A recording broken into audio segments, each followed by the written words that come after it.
कराची के तलबा और तालबात ने गैर सरकारी तंजीमों के साथ मिलकर साहिल की सफाई का बेड़ा उठा लिया। साहिल की सफाई के आलमी दिन को मनाने मुख्तलिफ तालीमी इदारों के तलबा और तालबात सुबह सवेरे सीवियो पहुँचे और कूड़ा करकट जमा करते रहे। साहिल को गंदगी से साफ करने वालों का कहना था, गंदगी फैलाने वालों को इसे उठाना चाहिए। इंटरनेशनल बीच क्लीनअप डे, तो हम अपना एक पार्ट प्ले करना चाह रहे हैं society for eco friendliness and for cleaning up the beach. जो गंदगी हमने खुद मचाई है उसको खुद ही ख़त्म करना है हमें, and that is why we are here. गैर सरकारी तंजीम की रज़ाकार ने सफाई मुहिम का मकसद बताया।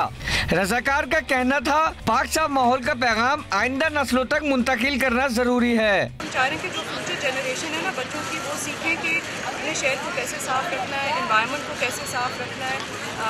और ये जितना कराची का शहर जितना गंदा हो रहा है, ये क्यों हो रहा है? ये हमारे घरों से सब आ रहा है कचरा।